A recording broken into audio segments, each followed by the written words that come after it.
Now you're on Outside the Beltway. I'm John Fredericks, your blowtorch, your free speech in America with me, Wadi Yakhour. Wadi, a longtime associate of the John Fredericks Media Network, Mr. Bus Tour Extraordinaire, runs the camera, does a lot of different things. Been to Iowa, been to New Hampshire, been to South Carolina, been wherever we go. He's always on the bus, been to Virginia. White House, right? He's my White House guy running the camera there. He's got a hard pass, and now he has decided to run for Congress in Washington, District 3. That's the Clark County area by the Columbia River, where Ridgefield is, where I spent 2 weeks, so I'm quite familiar with the area. First, though, this segment brought to you by our good friends Julio Gonzalez at ETS, Engineered Tax Services. This guy's brilliant. Now, first of all, you get his free book, which I've read 2 times, Why Billionaires Love the Tax Code. Now, you just get this free.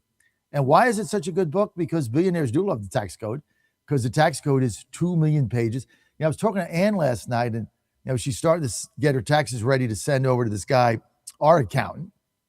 And then, of course, before we file them, we're sending them back. But when we did 2004, Sammy, part of Engineered Tax Services, who was assigned to us, saved us $15,000 in this year's coming taxes, cash money. That means like $15,000 less than we would have paid had I not sent an engagement to ETS, which cost me nothing. Once we save the $15,000, they get between 5 to 10%, probably charge me, I don't know, $1,500, pay them $1,500, save $15,000, like the biggest no-brainer in history. And we went to our accountant and told him about it. He's like, you know what? Brilliant. I really forgot about that, because there's 2 million pages, right? So we were able to find something that worked for us to save $15,000 cash out the door. Everybody can take advantages. Plus, it got grants. That's the next thing we're going to look at, because we got a female-owned company. Probably get some of that. But you don't get any of it if you don't engage. So how do you do it? You simply text 3 letters, ETS, for Engineered Tax Services. You text the letters ETS to the number 26786. So go on your phone and put in 26786, like you're going to dial a number, and then text the words ETS, and they'll get back to you in a day or so, and they'll set you up, talk to you a little bit, see where you're going. You simply send them your 24 taxes, and they'll look at that, make recommendations, and then you send them your 25 taxes. You get them done. They don't do them. You get your own people to do them like you always do. Send them to Engineered Tax Service. They'll look it over, and if they have a recommendation, they'll give it to you to save money. You give it to your own accountant, or you do it yourself. You check it out. If you want to do it, you save money. Biggest no-brainer in history. And it starts with a click. ETS 26786, Julio Gonzalez. Tax literacy for MAGA. That's all I got to do. Join me now, Wadi Yakhour. Wadi, thanks for being with us. Thank you for having me, John. Wadi, this is kind of one of the last engagements that Wadi going to have and I sometime. We're going to bus tour in Iowa. We're going to Richmond, and where I called him up, I'm like, dude, you want to go to Richmond, run the camera? He says, no, I'm going to run for Congress. So good luck there. There's an open seat. That's the seat that I think what's his name? Joe Kent ran 2 times, got beat twice. So it's an open seat. You got, you got as good a shot as anybody. You were a former Trump administration employee. Trump won. Tell me about why you want to run for Congress and how you win. So there's a big frustration back home, John. 58% of Washington state voters do not feel well represented by the government today. And I think that's the tale as old as time for everybody in America. We elect all these people, just what your last guest was saying. We get all these hopes, we get all these promises, we get all these fears, and then we send people to Washington, D.C., and they seem to forget all about that stuff back home and all the people that got them there. And then they surround themselves with lobbyists, foreign interests, those big corporate donors, and then that reflects the way that they vote. And I just think it's time for a change.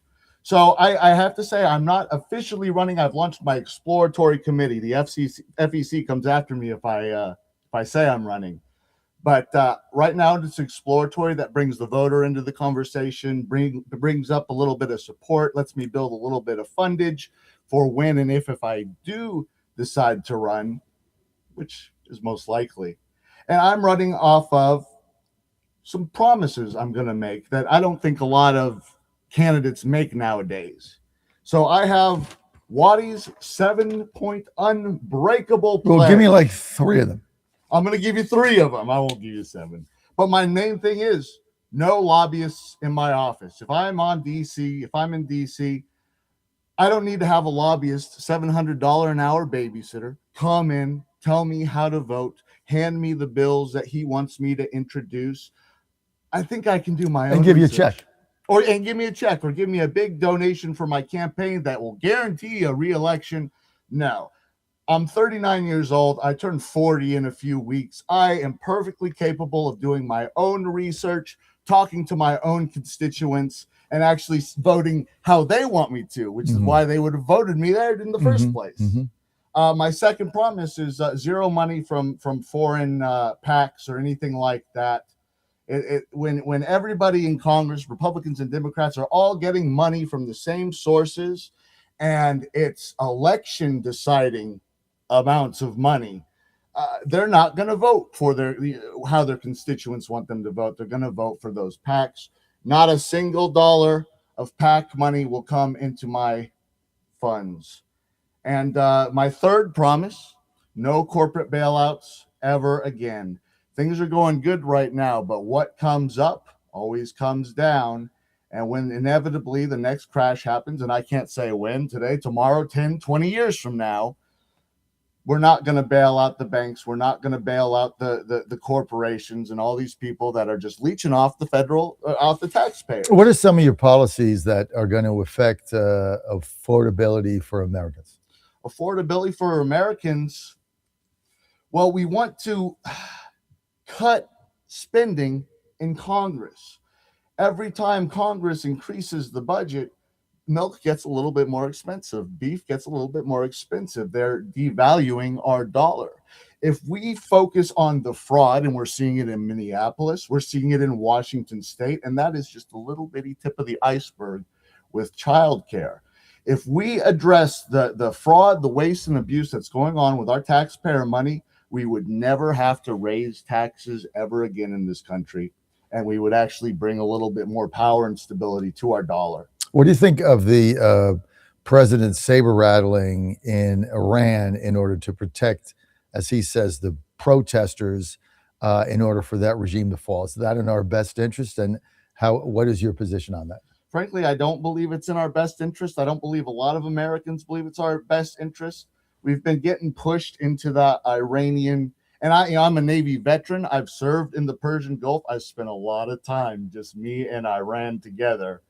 And I honestly don't believe that they're as big as a threat as they claim they are. We need to focus at home. We had protesters that got killed on January 6th in the Capitol, and the guy who killed her, he got a promotion, and now he's off hiding, and there's no accountability for that. We need to focus on America first. We need to focus on affordability and America. Well, what is your position on this, on these ICE raids and getting these illegals out, and then we'll get to Renee Good? What is your position on that? Absolutely necessary. If you don't like ICE, you have all the rights in the world to protest them. But once you start getting involved, once you start impeding them from their mission, things can get dangerous. They have a mission to do. We have a lot of people. I keep hearing numbers, 5, 10, 20 million illegal immigrants in this country.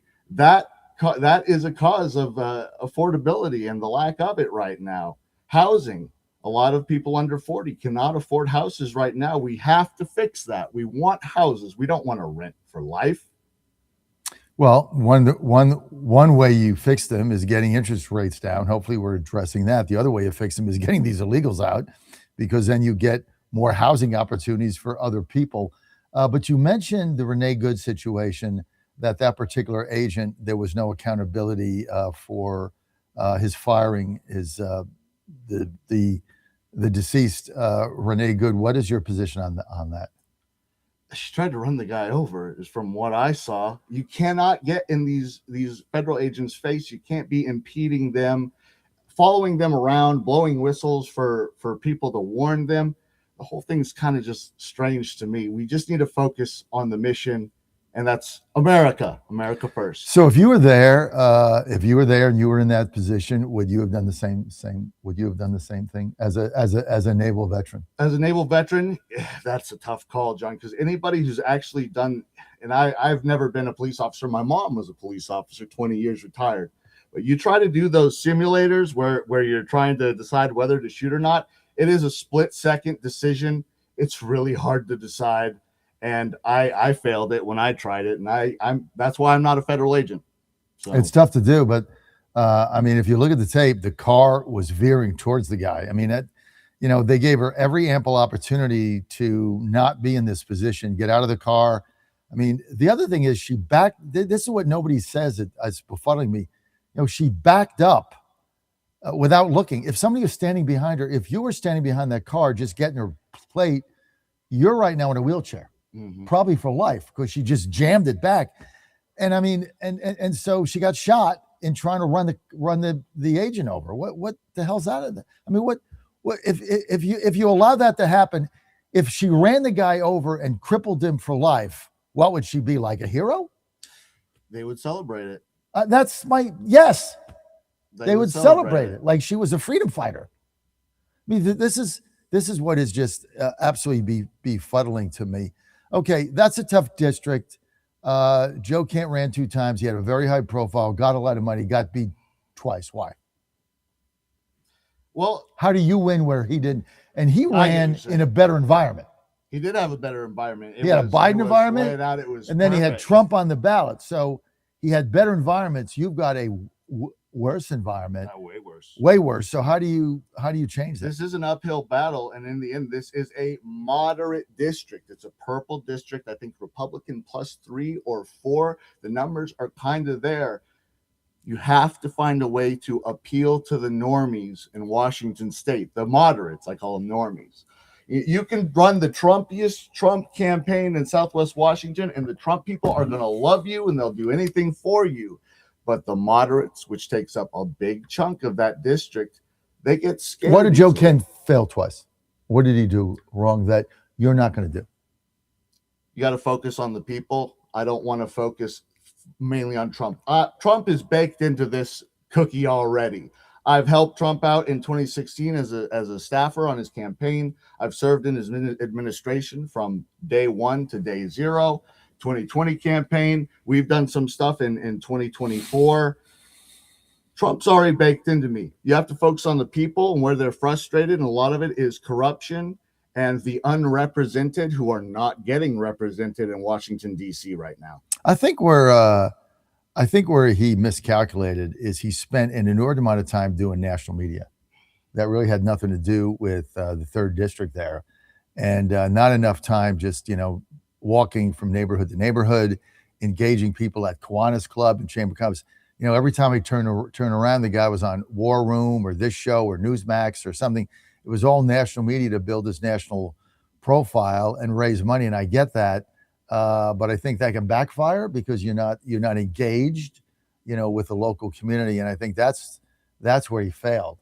It paints you right back into a corner, and all the support. Like I said, you get the good Trump support, but you need to get it from everybody. I want Democrats who are upset with their incumbent to vote for me strictly because I'm not going to sell out like she did. And that's my promise to the people. I'll never sell out. It's a focus on the constituency instead of all these lobbyists that are walking around the Capitol like they own the place. We're running out of time. Good luck in your campaign, Wadi. People want to follow you. Where do they go? Please go to wadi2026.com. I'm asking for just a WADI 2026.com, asking for a small donation of $20.26 to help get this thing to the next step. And if you want to see more people like me, please wadi2026.com. Thank you. Hey, Wadi, thanks for being with us. Thank you for having me. Too bad if you can buy an extra week and do our bus tour in Iowa on the 26th. Happy to have you. You can work that out. You can put your campaign off a week. I mean, you're months out. I need to get home. All right. Well, we'll miss you in Iowa, but thanks for all you do and good luck in your campaign. Thank you very much. Appreciate it. John Fredericks Media Network. Buddy Carter coming up next. Keep it right here.